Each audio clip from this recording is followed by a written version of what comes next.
This video is requested by Harakiri. and I just wanted to make a better tutorial from my previous one because it was only a live stream and it took forever to get to the point. So I am just going to go straight to the point.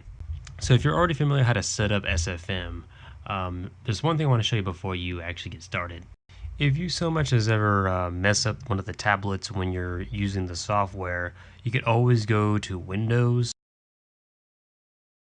Layouts, then select Return to Default Layout. That way, if you somehow accidentally clicked out one of the tabs, which happened to me before many times, you can always select that option and it'll reset everything back to normal. Okay, so before we set up a pose for the character, we need to open up a map first by right-clicking into the center screen where it says No Map Loaded. And then you want to select one of the maps that is displayed in the map menu. Once it's selected, just give it a minute to load.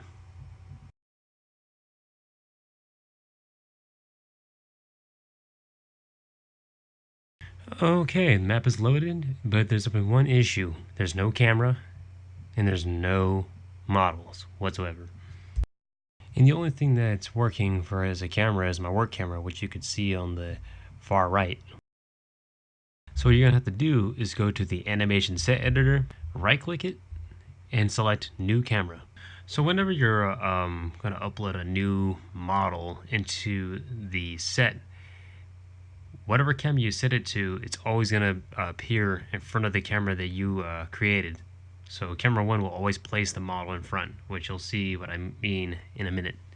So let's go ahead and click on the plus tab on the far left and then select new model.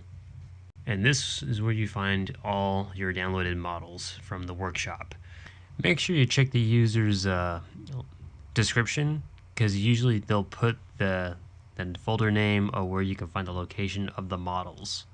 So just be on the lookout for that. So as you can see, there's multiple versions of Kinshiro. So I'm just going to go with the standard version. Okay, so I selected the character, and as you can see, it appears right in front of the camera 1. And in order to edit, you're going to have to click on one of the tabs that my mouse is on. I highly suggest sticking with the motion editor, because the reason is, if you stick with a graph editor, every time you so much as select the bone on the character or the camera, it always leaves a keyframe. So I highly suggest sticking with the motion editor. And if you try to edit the bones and the camera work with the clip editor, it will not work. So please stick with the motion editor. I highly suggest it. Just trust me on this one. If you want to stick with posing a model the entire time rather than animating it. So in order to move the camera, the main camera where you placed our model, you want to highlight the camera 1 if you want to, get the screenshot of the pose of the character. See how I'm actually moving around now on the screen while the camera's highlighted? And see how the keyframe appeared in the graphic editor. And every time I move my marker, it always makes another keyframe. So see how it's moving the camera by itself with the keyframing? Which is why I say stick with the motion editor, because if you so much as made a mistake on a pose for the model, it'll start acting crazy because you decided to go with the graphic editor. So if you'd like to animate, then be my guest, but just stick with the motion editor since we're talking about posing anyway. Okay, so I got the camera position and we need lighting. Back to your animation set editor, right click and select a second camera, because we're going to use that to place the lighting of the model. To the far right and click where it says camera 1, click on change scene camera and go to camera 2. So as you can see, camera 2 is highlighted because we switched cameras rather than camera 1. So now camera 2 is my main camera whenever I want to edit the model or place any new props or lighting. So let's go ahead and position the camera. And to make it faster, if you hold shift and press one of the WSD A key, basically like moving in a first-person shooter game on PC. Okay, I got the spot I want. So we're going to right click on the animation set editor, go where it says create animation set for new light. Voila, and here you go. That's one of them. You can add as much as you like wherever you're positioning the camera. But I want to show you how to edit the lighting because you want to get the best contrast and best features of the look of the model. So see where my mouse is highlighted over where it says intensity? That adjusts the brightness of the lighting in general. We want to make sure there's a balance for it first, so that way it's not too bright or too dark for the model.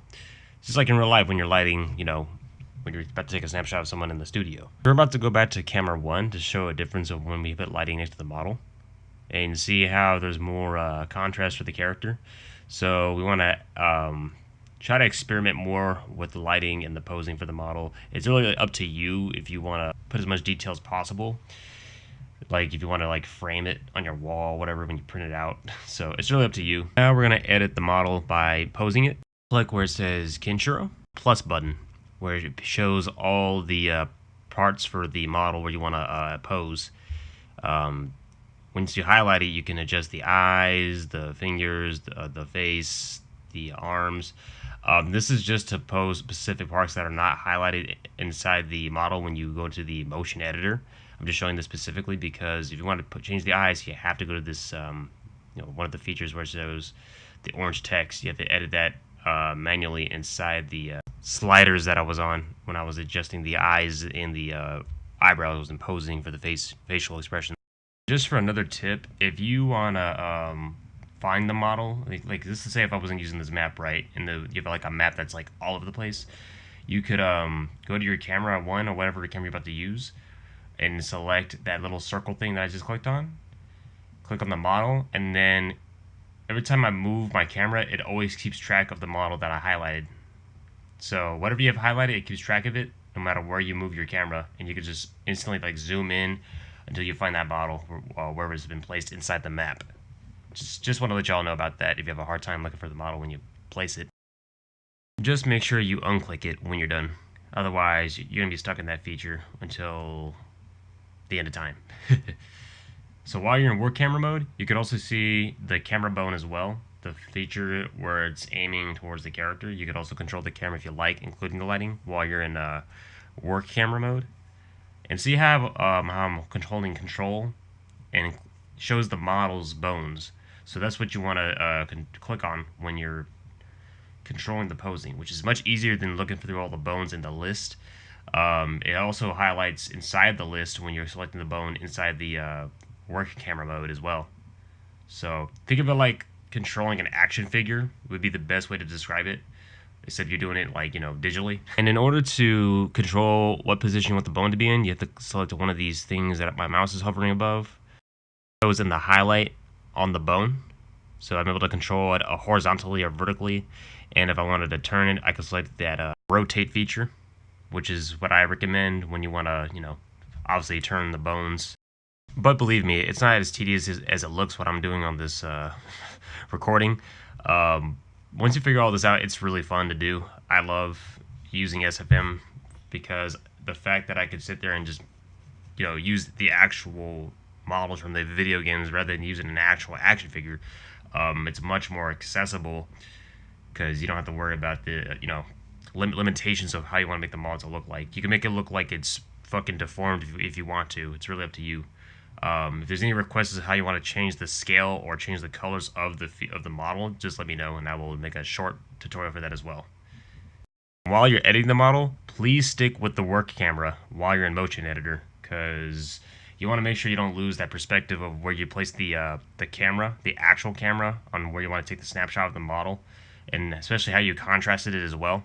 So I'm just going to go ahead and go through the posing real quick.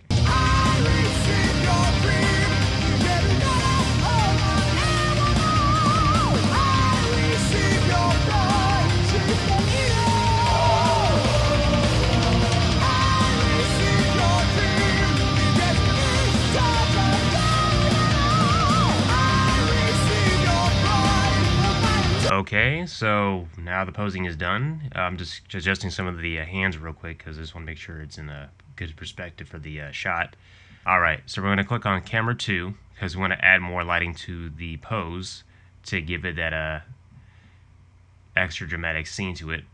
Don't forget to highlight camera 2 because you will not be able to move the camera in the picture that's showing. So make sure it's highlighted. add another lighting, click on light 2, adjust the intensity, and mess with the vertical and horizontal lighting, and go back to camera 1, and you will see the magic of how lighting works so well with posing. Look at that. Look at that! Ha! It's amazing. It's amazing. It's amazing. I don't need an action figure ever again. I could just use this shit 24/7. I just need the imports from Lost Paradise, which I don't know why nobody didn't do it yet. So while I clicked on camera 1, you see that there's sliders for the features for it as well.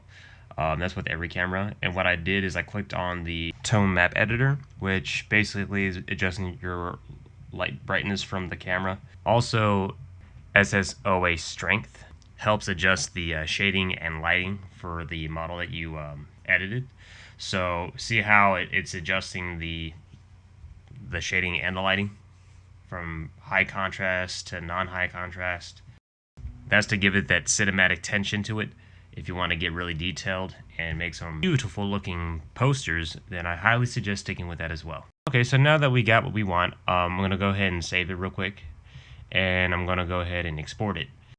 Now, you don't have to use poster mode, but I suggest going with it anyway if you want to start making, like, really detailed pictures. You can change the image size. You can change what type of photo you want it to be, either a TGA, PNG, or JPEG.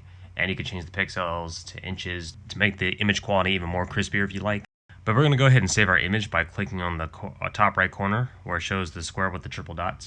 And then we're going to go ahead and just select whatever location you wanted to save it in. So, found my location, and I'm going to go ahead and export it.